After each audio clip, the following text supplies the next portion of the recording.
MDH मिर्ची धनिया हल्दी, असली मसाले सच। MDH गैलेंट एडवांस रैबर, निर्माण का real hero. Goldee Kitchen King masala, Goldee मसाले, जहां जाएं रिश्ते बनाएं, गोल्डी मसाले। और डॉक्टर ऑर्थो आयुर्वेदिक ऑयल और कैप्सूल, अब दर्द भी घुटने टेकेगा।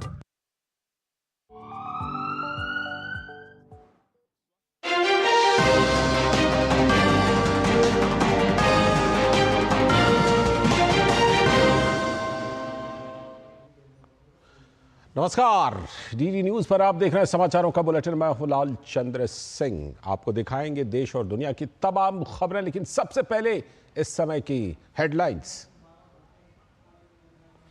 एनडीए की ओर से जल्द ही पेश होगा सरकार बनाने का दावा। दिल्ली में एनडीए संसदीय दल की बैठक कल।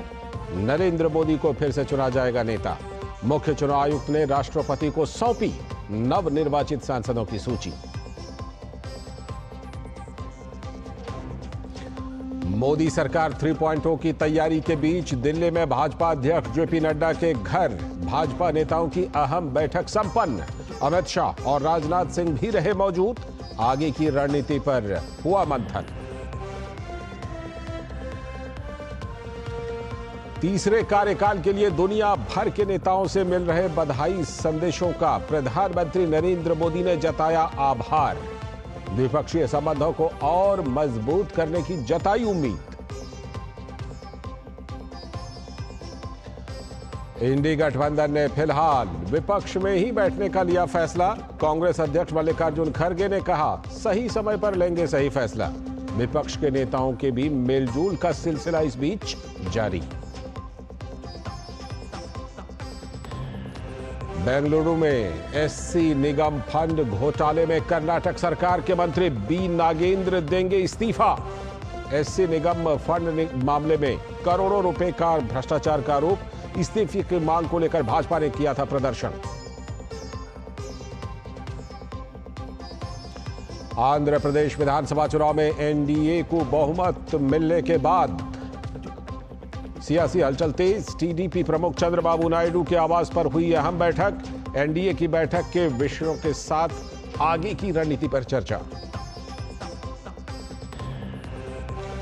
पश्चिम बंगाल में कूच बिहार में मतगणना के दौरान हुई हिंसा के खिलाफ भाजपा का विरोध प्रदर्शन। भाजपा नेता शुभेंदु अधिकारी ने राज्यपाल को पत्र लिखकर टीएमसी सरकार पर लगाए आरोप। राज्यपाल से हिंसा प्रभावित इलाकों का दौरा करने का भी किया अनुरोध। दिल्ली जल संकट पर सुप्रीम कोर्ट का हिमाचल को 137 क्यूसेक पानी यमुना में छोड़ने का आदेश। हथिनी कुंड बैराज के रास्ते दिल्ली को मिलेगा अतिरिक्त पानी। कोर्ट ने दिल्ली सरकार को पानी की बर्बादी ना होने का भी दिया निर्देश।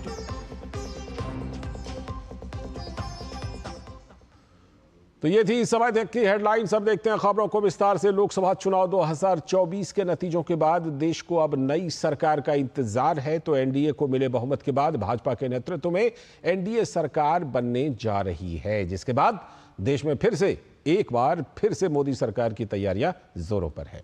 तो वहीं इस बीच दिल्ली में भाजपा अध्यक्ष जेपी नड्डा के घर पर आज भारतीय जनता पार्टी के नेताओं की बैठक हुई, जिसमें भाजपा के वरिष्ठ नेता अमित शाह और राजनाथ सिंह भी मौजूद रहे।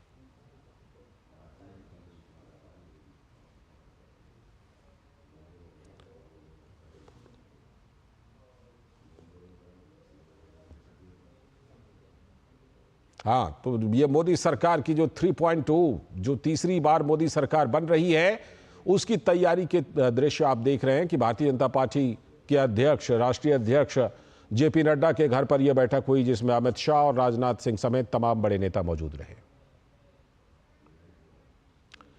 और इस बीच मोदी सरकार 3.0 की तैयारियों के बीच अब कल का दिन भी बेहद अहम रहने वाला है, क्योंकि जब एनडीए संसदीय दल की कल बैठक होगी तो उसमें प्रधानमंत्री नरेंद्र मोदी को एनडीए संसदीय दल का नेता चुना जाएगा। कहा जा रहा है कि कल एनडीए संसदीय दल की बैठक के बाद ही एनडीए की ओर से राष्ट्रपति के पास सरकार बनाने का औपचारिक दावा पेश किया जाएगा। इस चुनाव में भी बीजेपी सबसे बड़ी पार्टी बनकर उभरी है।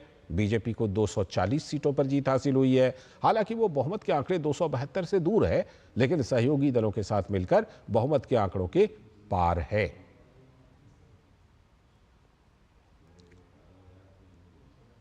और इस बीच 18वीं लोकसभा के गठन की प्रक्रिया शुरू करने के लिए नवनिर्वाचित सांसदों की व्यापक सूची मुख्य चुनाव आयुक्त ने राष्ट्रपति को सौंप दी।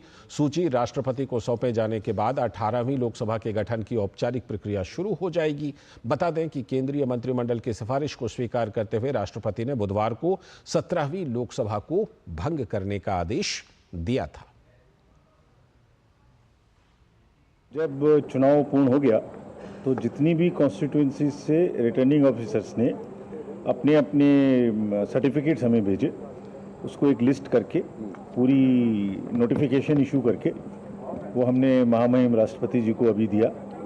उसके बेसिस पर अब 18th लोकसभा का गठन की प्रक्रिया हमारी तरफ से पूरी हो गई और इलेक्शन का कार्य अब खत्म हुआ और हमने वो लिस्ट सभी नवनिर्वाचित मेंबर्स ऑफ पार्लियामेंट्स की महामहिम जी को देकर अपने कार्य का, अपने दायित्व का आज पटापेक्ष किया। और नवनिर्वाचित सांसदों की सूची राष्ट्रपति को सौंपने के बाद मुख्य चुनाव आयुक्त राजीव कुमार, चुनाव आयुक्त ज्ञानेश कुमार और सुखबीर सिंह संधू ने राजघाट पर राष्ट्रपिता महात्मा गांधी को श्रद्धांजलि अर्पित की।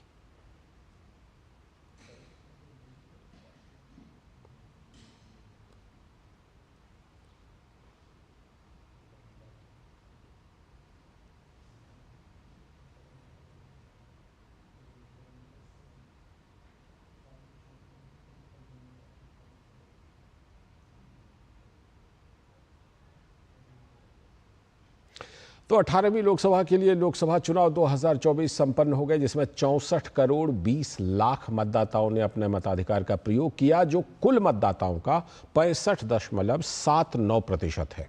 चुनाव आयोग के द्वारा 7वें चरण के अंतिम आंकड़ों को जारी करते हुए बताया गया है कि 7वें चरण में 63.88% का मतदान हुआ है, जिसमें महिलाओं का प्रतिशत पुरुषों के प्रतिशत से ज्यादा रहा है। महिलाओं का प्रतिशत 64.72, जबकि पुरुषों का प्रतिशत 63.11 रहा। 2024 के चुनाव को राज्यवार देखा जाए तो सबसे अधिक मतदान का प्रतिशत लक्षद्वीप में 84.16% रहा, जबकि सबसे कम मतदान का प्रतिशत बिहार राज्य में 56.19% रहा। 80% से अधिक मतदान वाले राज्यों में लक्षद्वीप के अलावा त्रिपुरा, असम और आंध्र प्रदेश भी शामिल रहे। सबसे कम मतदान वाले राज्यों में बिहार के बाद मिजोरम और उत्तर प्रदेश भी शामिल रहे। और इन सब के बीच प्रधानमंत्री नरेंद्र मोदी के तीसरे कार्यकाल के लिए देश और दुनिया से उन्हें बधाई संदेश लगातार मिल रहे हैं। प्रधानमंत्री नरेंद्र मोदी ने सभी राष्ट्राध्यक्षों का आभार जताया है। प्रधानमंत्री नरेंद्र मोदी ने सोशल मीडिया प्लेटफॉर्म एक्स पर की गई एक पोस्ट में लिखा, अपने प्रिय मित्र इमैनुअल मैक्रों की फोन कॉल पाकर बहुत प्रसन्न हूं। उन्हें 2047 के रोड मैप को पूरा करने के लिए मिलकर काम करने की अपनी प्रतिबद्धता से अवगत कराया।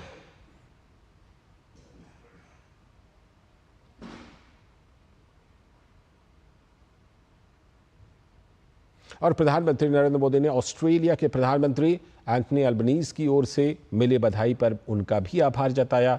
प्रधानमंत्री नरेंद्र मोदी ने एक्स पर की गई एक पोस्ट में लिखा, अपने मित्र एंथनी अल्बनीज से बात करके बहुत खुशी हुई। बधाई और हार्दिक शुभकामनाओं के लिए उनका धन्यवाद। भारत ऑस्ट्रेलिया व्यापक रणनीतिक साझेदारी और हिंद प्रशांत क्षेत्र में सहयोग को मजबूत करने के लिए मिलकर काम करने की उम्मीद है। और बांग्लादेश की प्रधानमंत्री शेख हसीना उन विदेशी नेताओं में से शामिल हैं जो लगातार तीसरी बार प्रधानमंत्री बन रहे नरेंद्र मोदी के शपथ ग्रहण समारोह में भाग लेंगी। शेख हसीना कल ढाका से नई दिल्ली के लिए रवाना होंगी। इससे पहले बुधवार को प्रधानमंत्री नरेंद्र मोदी ने टेलीफोन से अपने बांग्लादेशी समकक्ष से बात की थी।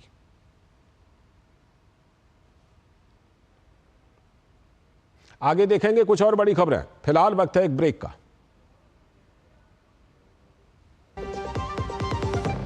लाल रंग इसका अपार, तीखा कम है फिर भी स्वाद। बेमिसाल बेमिसाल MDH कश्मीरी। MDH कश्मीरी।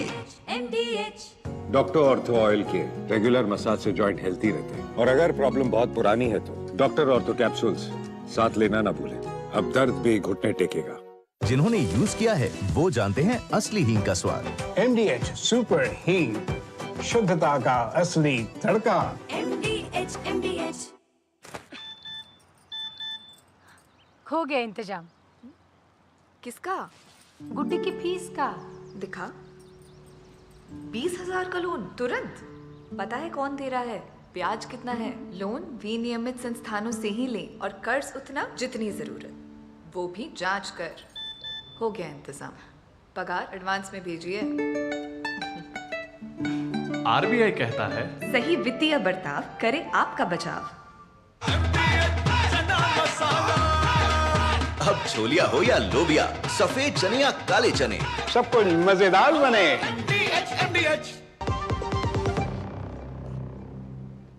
स्वागत है। ब्रेक के बाद आप देख रहे हैं समाचारों का बुलेटिन। ओडिशा के मुख्य निर्वाचन अधिकारी निकुंज बिहारी धल और भारत निर्वाचन आयोग के अपर सचिव के नेतृत्व में एक प्रतिनिधिमंडल ने आज राजभवन में राज्यपाल रघुवर दास से मुलाकात की। इस दौरान उन्होंने ओडिशा विधानसभा के सभी नवनिर्वाचित सदस्यों की सूची सौंप दी। राज्यपाल ने ओडिशा में शांतिपूर्वक मतदान और मतगणना संपन्न कराने के लिए उनकी पूरी टीम को बधाई और शुभकामनाएं दी। खबर उत्तर प्रदेश से, जहां अल्पसंख्यक वर्ग को साधने के लिए अखिलेश यादव और राहुल गांधी ने अपने चुनावी रणनीति के अंतर्गत यूपी के तमाम इलाकों में कांग्रेस की गारंटी वाला कार्ड पहुंचवाया। अब कांग्रेस की यह गारंटी कार्ड स्कीम कांग्रेस पर ही भारी पड़ रही है। कांग्रेस गारंटी कार्ड में जीत के बाद 8,500 रुपए प्रति महीना और सालाना 1 लाख रुपए महिलाओं को दिए जाने की घोषणा की गई थी। तो चुनाव प्रक्रिया समाप्त होने के बाद मुस्लिम महिलाओं का समूह अब लखनऊ स्थित कांग्रेस कार्यालय पर पहुंच रहा है। खटाखट 5 जून को 8,500 रुपया दिए जाने के बाद के वादे के अंतर्गत महिलाएं अब पैसे देने की मांग कर रही हैं। ये पत्र आप हाथ में लिए हो, ये पत्र आपको किसने दिया है? हमको लता दीदी ने दिया है। लता जी कौन है पार्टी मुख्यालय में? ये पार्टी की है। कब मिला फॉर्म? ये सुबह। क्या बताया उन्होंने? उन्होंने कहा ये जो भर के देना, फिर मैसेज आएगा उस पर मोबाइल पे। हाँ, फिर जो फायदा क्या बताया उन्होंने? क्या फायदा? अकाउंट में पैसा आएगा। पूरा नाम किसके माध्यम से यहाँ पर आई हैं? हमको पता चला फॉर्म मिल रहा तो हम आ गए थे। और कैसे फॉर्म का पार्टी मुख्यालय से लिया आपने? नहीं, हमको उन्होंने दिया, लता जी ने दिया। और तो सब औरतें यहीं से ले गई थी सुबह। अच्छा, बहुत सी औरतें ले गई। महिलाएं अब अपना पैसा मांग रही हैं कि लाइए हमारा पैसा खटाखट। अगली खबर कर्नाटक से। यौन शोषण मामले में प्रज्वल रेवन्ना को राहत नहीं मिली है। बेंगलुरु की एक अदालत ने गुरुवार को जनता दल सेक्युलर के पूर्व सांसद प्रज्वल रेवन्ना की हिरासत 10 जून तक के लिए बढ़ा दी। पूर्व सांसद प्रज्वल रेवन्ना पर दुष्कर्म के आरोप हैं। प्रज्वल को 10 जून तक एसआईटी की हिरासत में भेजा गया।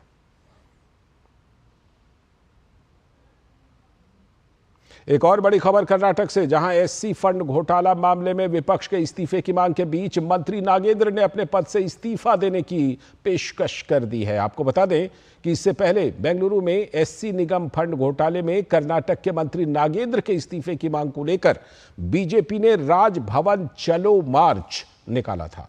इस मार्च में बड़ी संख्या में भाजपा के नेता और कार्यकर्ता शामिल हुए थे। बीजेपी ने सीएम सिद्धारमैया के इस्तीफे के साथ साथ मंत्रालय का भी इस्तीफा की मांग के साथ राज्यपाल को ज्ञापन सौंपा।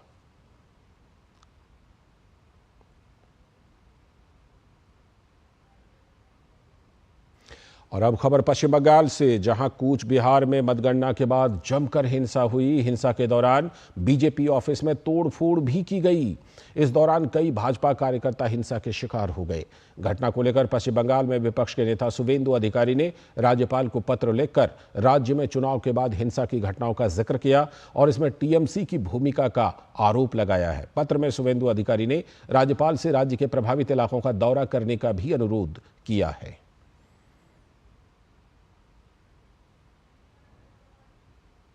और पश्चिम बंगाल के ही मुर्शिदाबाद जिले में चुनाव के बाद सत्तारूढ़ तृणमूल कांग्रेस द्वारा अत्याचार किए जाने के लगातार मामले सामने आ रहे हैं। मुर्शिदाबाद के रानीनगर पुलिस स्टेशन के मालीबारी नंबर 1 क्षेत्र के मदनपुर, मोरीचा, अमीराबाद गांवों में लेफ्ट और कांग्रेस गठबंधन के 6 समर्थकों के घरों पर कथित तौर पर टीएमसी द्वारा हमला कर दिया गया है। कहा जा रहा है कि इन हमलों में महिलाएं भी प्रभावित हुई हैं। मालीबारी घटना को लेकर पीड़ितों ने कल रानीनगर थाने में लिखित तौर पर अपनी शिकायत दर्ज कराई। दूसरी ओर रानीनगर थाना क्षेत्र के 4 बसगरा इलाके में कल रात से वाम कांग्रेस गठबंधन और तृणमूल कांग्रेस के समर्थकों के बीच हुई झड़प और बम विस्फोट में दोनों पक्षों के 2 लोग गंभीर रूप से घायल हो गए। रानीनगर पुलिस रात से में मौके पर ही पहुंची। वाम कांग्रेस गठबंधन के कार्यकर्ताओं ने भी निष्क्रियता के लिए पुलिस पर उंगली उठाई है।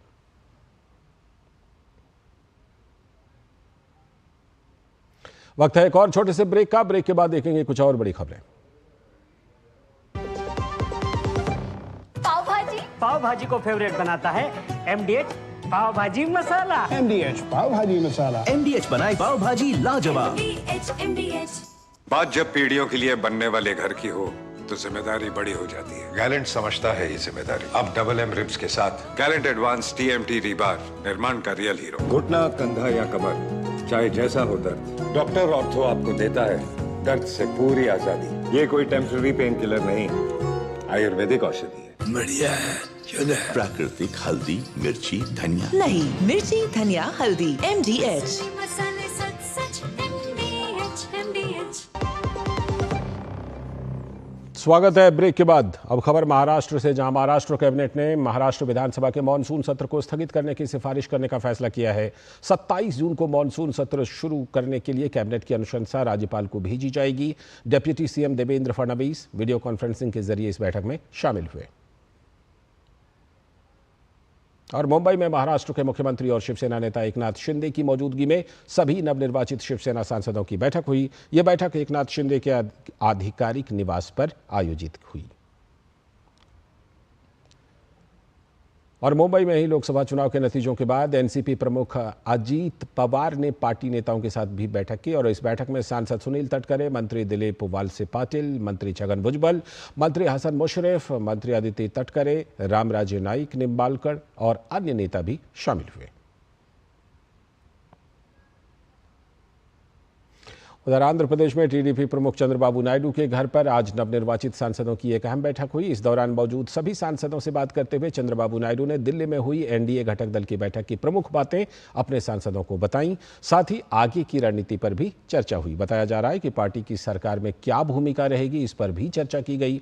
तो हमारे संवाददाता अमरेंद्र गुप्ता ने आंध्र प्रदेश की बापला लोकसभा सीट से तेलुगु देशम पार्टी के नवनिर्वाचित सांसद तेनेटी कृष्णा प्रसाद से ये खास बातचीत की है। टीडीपी की मीटिंग समाप्त हो गई है। टीडीपी प्रमुख चंद्रबाबू नायडू ने एक बड़ी मीटिंग की और सभी नवनिर्वाचित सांसद पहुंचे और हमारे साथ एक इंपॉर्टेंट सांसद मौजूद हैं टीडीपी के। सर, पहली बार निर्वाचन के बाद आप टीडीपी प्रमुख के साथ बैठे, किस तरह की बातें हुई और क्या पॉइंट निकले सर? आज तो खास करके जो सांसद जो चुने गए हैं, सांसद लोगों के सबको बिठा के एक साथ पार्टी, अपने पार्टी के प्रिंसिपल्स क्या है, हमारे सोच विचार क्या हैं, फिर और एक बार दोहरा के, क्योंकि बहुत ही बड़े सांसद पार्लियामेंट में बैठने वाले हैं, कहीं कहीं डिस्कशंस में बैठने वाले हैं, ये और एक बार बैठ के बात करने का मौका मिला है। खास करके कई लोग पहली बार चुनाव में हैं, तो this is a coordination meeting, it's a kind of being on one pitch, तो अच्छा लगा। सर, एनडीए के घटक दल में आप नंबर 2 की पोजीशन पे है, काफी मजबूत जिम्मेदारी है, बहुत इंपॉर्टेंट रोल प्ले किया आपने विधानसभा और लोकसभा में। अब जिम्मेदारियां बढ़ गई हैं, तो सर जिम्मेदारियों के साथ किस तरह से आपको आगे काम करना सरकार की? देखिए, ये पहली बार नहीं है, इससे पहले भी चंद्रबाबू नायडू जी भारत देश के इस संगठन ऐसे सिलसिले में इससे पहले भी बड़े रिस्पॉन्सिबिलिटी लेके काम किए हैं, काफी एक्सपीरियंस्ड है। सर, चंद्रबाबू नायडू ने आप सभी 16 सांसदों को क्या कुछ निर्देश दिए हैं, क्योंकि कल आप लोग शायद दिल्ली जाने वाले हैं एनडीए की मीटिंग में, तो कुछ किसी तरह के निर्देश मिले हैं आपको?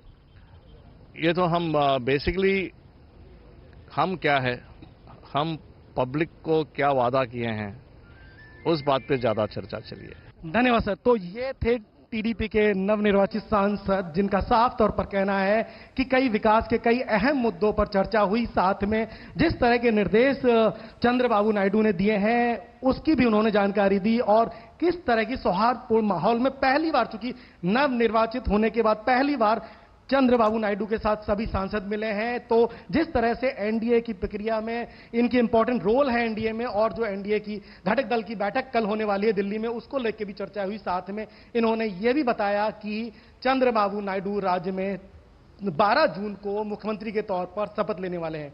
Amarendra Gupta, Vijayawada, Andhra Pradesh, DD news.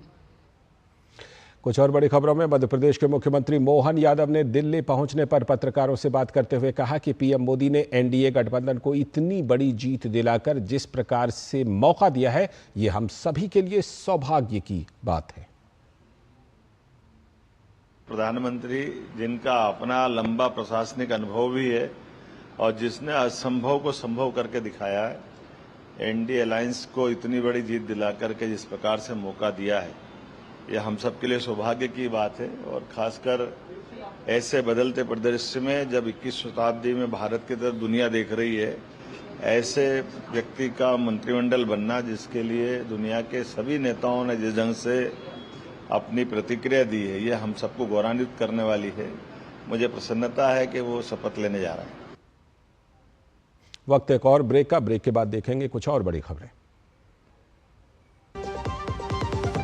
बात जब पीढ़ियों के लिए बनने वाले घर की हो तो जिम्मेदारी बड़ी हो जाती है। गैलेंट समझता है ये जिम्मेदारी। अब डबल एम रिब्स के साथ गैलेंट एडवांस TMT रीबार, निर्माण का रियल हीरो। MDH का किचन किंग किचन में हो तो हम सब कुछ बना सकते हैं। बैंगन का भरता, आलू गोभी, भिंडी मसाला और भी बहुत कुछ। MDH। स्वागत। ब्रेक के बाद आगे की खबरों में लोकसभा चुनाव परिणाम आने के बाद भाजपा के जयपुर स्थित कार्यालय में खुशी का माहौल है। कार्यकर्ता एक दूसरे को बधाइयां दे रहे हैं। प्रदेश में 11 सीटों पर हुई हार को लेकर मंथन भी किया जा रहा है। प्रदेश सह प्रभारी विजया राहतकर ने कहा कि हम मोदी जी के नेतृत्व में तीसरी बार देश में सरकार बनाने का इतिहास रचने जा रहे हैं। प्रदेश में 11 सीटों पर हुई हार को लेकर समीक्षा की जाएगी। आदरणीय मोदी जी के ऊपर देश के जनता ने अपार विश्वास रखा है और तीसरी बार NDA की सरकार को काम करने का अवसर जनता ने हमें दिया है। मैं जनता का बहुत बहुत धन्यवाद करती हूं कि उन्होंने अपार विश्वास मोदी जी के ऊपर और NDA के ऊपर रखा है। और इस बीच राजस्थान के भाजपा प्रत्याशी लोकसभा चुनाव में जीत के बाद भाजपा मुख्यालय पहुंचे।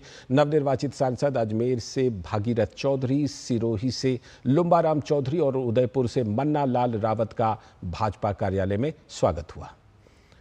तो अजमेर से भागीरथ चौधरी ने तीसरी बार मोदी सरकार की जीत पर कहा कि डबल इंजन की सरकार बन रही है। उन्होंने कहा कि विपक्ष के झूठ फैलाने के कारण जनता भ्रमित हुई है। हमारे यहाँ डबल इंजन की सरकार मोदी जी प्रधानमंत्री बन रहे हैं और यहाँ सरकार है। अब जितने भी बचे हुए काम है वो सारे काम कर। विपक्ष वालों ने झूठे भ्रम फैलाए।